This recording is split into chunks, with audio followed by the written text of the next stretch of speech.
future Grand Duchess and new martyr Elizabeth was born in 1864, the second of 7 children.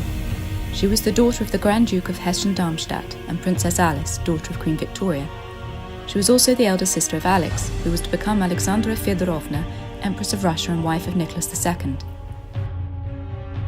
Ella, as she was known, was the second of the 4 beautiful Hesse sisters.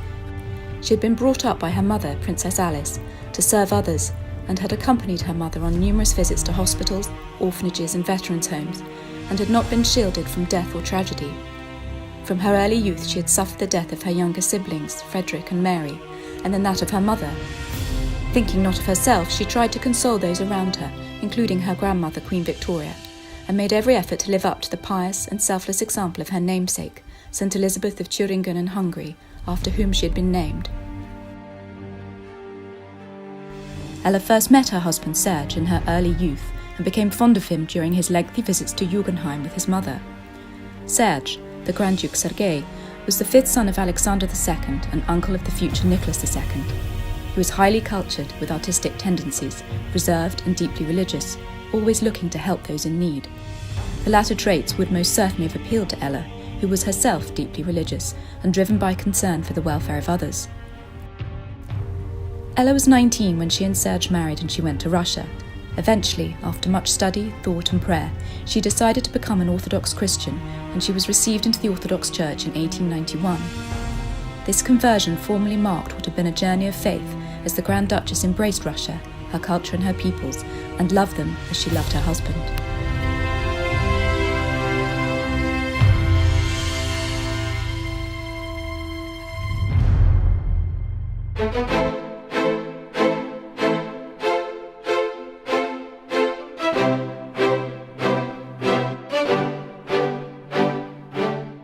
In 1891, her deeply religious husband was appointed governor of Moscow by Emperor Alexander III.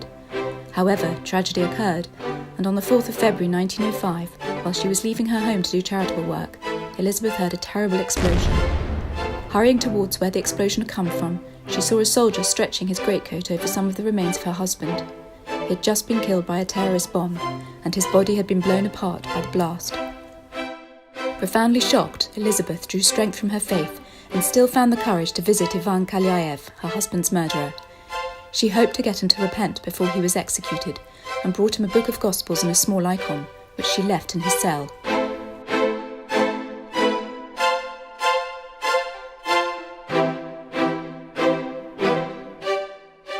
The shock of her husband's murder prompted a great change in Elizabeth. She withdrew from social life and adopted a vegetarian diet, being unable to eat flesh after what had happened to Serge. She resolved to devote her life to the Orthodox Church and bought a house and a large piece of land in Moscow. The community she established was, from 1909, known as the Convent of Mercy of St. Martha and St. Mary.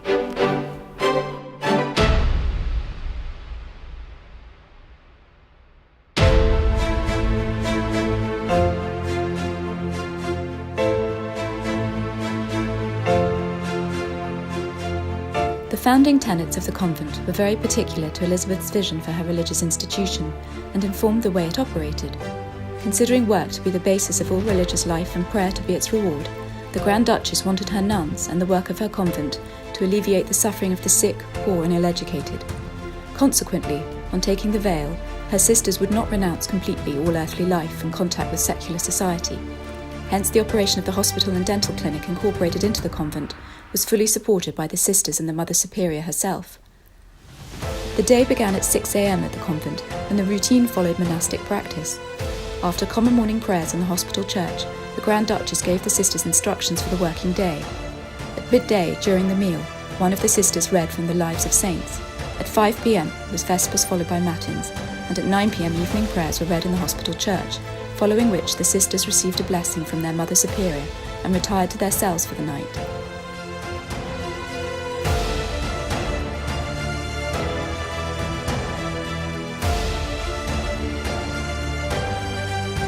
As Mother Superior, Elizabeth led an ascetic life. She fasted rigorously and existed only on a diet of milk, eggs and vegetables and bread. She arose at midnight to pray in her chapel or to visit the hospital ward, frequently staying at the bedside of a patient in pain or fear, doing everything she could to soothe their anguish.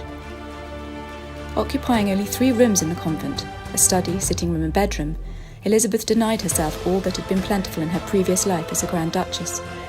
Her quarters were painted white and adorned only with icons, while her furniture was sparse and simple. Elizabeth achieved a superhuman amount of work, seamlessly threading it into her day. She undertook the hardest tasks herself, never asking her sisters for help or expecting them to shoulder her workload in any way. Every day she had to examine countless petitions and letters from all corners of the country, and she received many visitors from all backgrounds, to each of whom she gave her time and assiduous attention. In the hospital she assumed the most taxing and skilled roles, assisting at operations and surgical dressings, as well as nursing, but also devoting precious hours to sitting at the bedside of those in need of spiritual succour.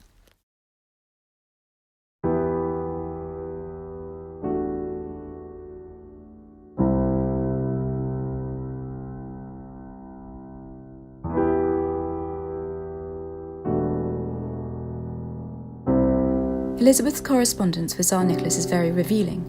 There survive some 100 letters and cards written by her to her brother-in-law.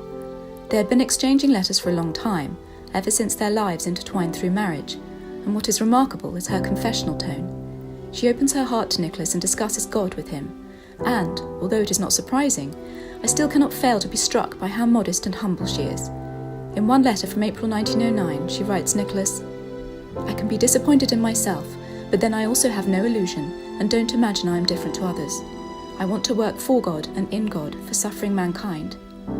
Her tone is often self-admonitory, as she admits what she sees as her flaws and failings, but in this she also reveals the essence of herself, showing that she is someone who is ever striving to better herself before God. What also becomes clear from Elizabeth's letters to Nicholas is how much she values him as a correspondent. She wants to reveal her motivations to him, but also I think she finds she can explore herself through opening up to him, so that her letters become both explanatory and exploratory in tone. For example, in another letter from April 1909, she writes, "I took up the life I am now leading, not as a cross, but as a road full of light God showed me after Serge's death, and which years and years before had begun in my soul. I can't tell you when. It seems to me often that already as a child there was a longing to help those that suffer."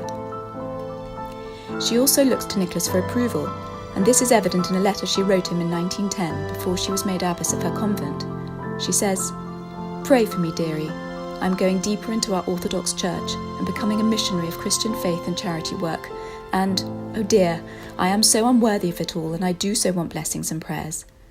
And then, just a few days later, she writes, "Dearest brother dear, I ask your blessing, prayers and forgiveness before the solemn day I am approaching.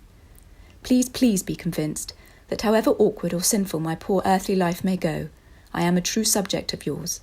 The will is always full of good intentions and religious wishes, even if on the way I stumble and make endless mistakes."